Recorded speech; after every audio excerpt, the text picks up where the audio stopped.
Assalamualaikum warahmatullahi wabarakatuh. Kawan-kawan sekalian, syukur alhamdulillah kita masih dalam keadaan sehat walafiat, dan saya juga berharap semua kita masih dalam keadaan baik. Kita masih dapat menjalankan tugas-tugas atau aktivitas kita sehari-hari. Saudara, kembali kita berjumpa di jejak semesta 65. Kali ini kita akan memukakan beberapa pandangan para orientalis tentang Islam, yang sekitar 6 orang para orientalis yang jujur dan memukakan pendapatnya tentang pandangan mereka tentang Islam. Saudara-saudara sekalian, baiklah kita membacakan satu persatu pernyataan mereka. Yang pertama adalah Profesor Stanley Lane Poole. Beliau adalah seorang filosof dan berkata, memberi komentar tentang Al-Quran, yaitu gaya Al-Quran dalam seluruh surah-surahnya adalah gaya yang mulia serta memancarkan perasaan dan kehidupan. Kata-katanya adalah ungkapan seorang tokoh yang ikhlas berdakwah, yang sampai sekarang hal itu membawa semangat dan kekuatan. Semangat kobaran kata yang diucapkan menunjukkan bahwa itu adalah ungkapan yang berasal dari lubuk hati manusia yang mustahil untuk bersikap hipokrit atau munafik. Hati tersebut adalah hati seorang tokoh yang mempunyai kemuliaan paling berkualitas dalam sejarah umat manusia. Tokoh yang dimaksud di sini adalah Nabi Muhammad SAW. Saudara, itu demikianlah komentar pertama dari sang filosof Stanley Lane Poole. Kemudian tokoh yang kedua, orientalis kedua, adalah bernama Fastel de Courleng de Coulonges, sejarawan Prancis. Beliau adalah sejarawan Prancis. Berkata dalam bukunya The Ancient City, beliau mengatakan, dari perspektif apapun, Al-Masih tidak ikut campur di dalam urusan kehakiman, kepemilikan, kewarisan, dan ketetapan yang khusus pada sebuah kota, agar dunia mengetahui bahwa awal dari peradaban baru, kehidupan baru, dan pendidikan yang sehat akan berasal dari kota ilmu Islam yang akan menjadikan dunia berhak terhadap ilmu dan peradaban.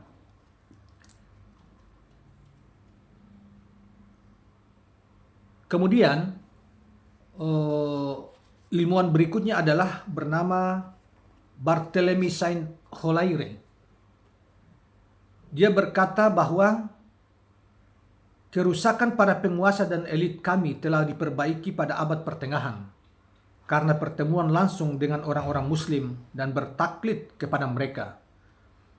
Para pendahulu kita mengambil adab yang baik, perilaku dan sifat yang indah, serta karakter yang terpuji dari mereka, yaitu maksudnya dari penganut Islam, dari Muslim. Berikutnya pernyataan Gustave Le Bon. Beliau adalah seorang sejarawan besar. Beliau berkata bahwa peradaban Islam benar-benar mempengaruhi dunia, hal yang tak masuk di akal. Keberhasilan perilaku dan pendidikan Islam benar-benar memasukkan orang-orang Eropa yang biadab dan menggelisahkan ketenangan kekuasaan rohani ke dalam jalan peradaban. Pikiran-pikiran kaum muslim telah membuka pintu-pintu ilmu, seni dan filsafat ketika orang-orang Eropa bodoh tentang hal tersebut. Kaum muslim adalah guru kita selama 600 tahun. Demikianlah perkataan beliau. Kemudian ahli berikutnya adalah seorang penyair dan sastrawan besar, Carl Lille.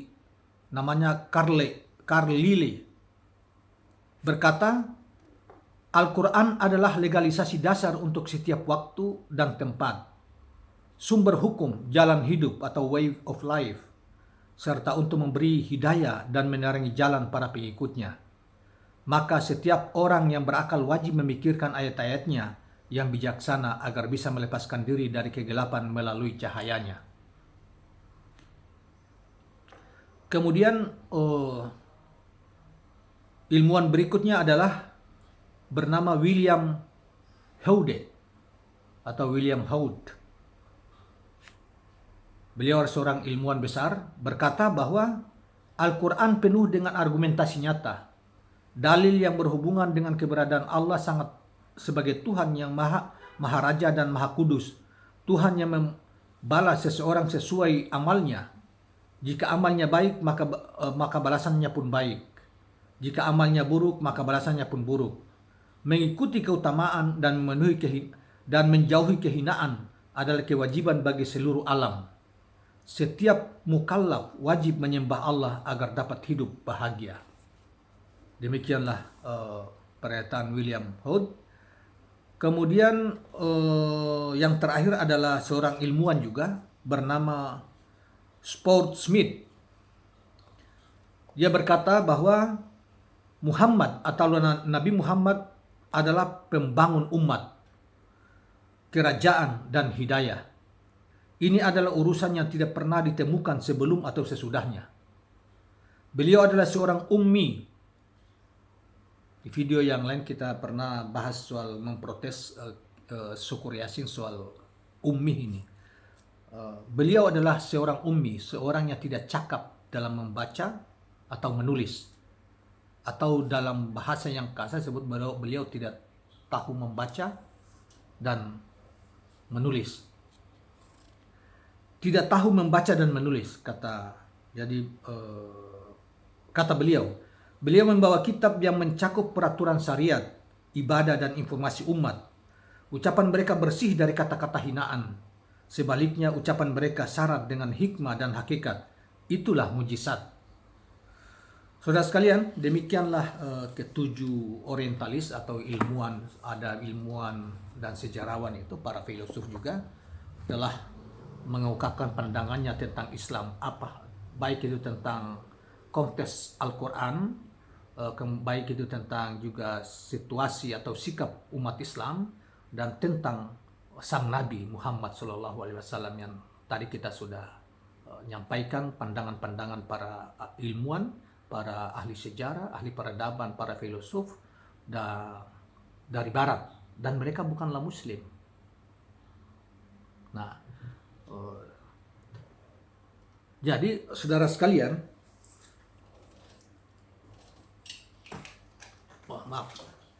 saudara sekalian, itulah mudah-mudahan pandangan mereka kita dengarkan baik-baik dan kita kemudian menyimak dan bermanfaat bagi kita, memberi spirit bagi kita atau pendengar sekalian untuk lebih memperluas pengetahuan kita tentang Islam, tentang sejarah kemanusiaan, tentang kiprah Rasulullah sebagai teladan agung bagi umat Islam bahkan dunia secara keseluruhan, seperti yang disampaikan oleh sebagian para orientalis atau filosof tadi. Itu masih banyak sekali yang tadi juga kita sudah sampaikan. Belum kita mendapatkan pandangan-pandangan yang jujur juga dari sebagian dari para ahli-ahli yang kemudian sebagian juga menjadi mualaf atau menganut agama Islam. Di antaranya misalnya orang ilmuwan Prancis, Michael Buchalli, kemudian ada juga yang dari Jepang, ada misalnya Gustav Young dari Amerika Serikat, dan lain sebagainya. Saudara-saudara sekalian, demikianlah video kita pada saat ini, kali ini, dan mudah-mudahan bermanfaat. Dan jangan lupa tekan subscribe,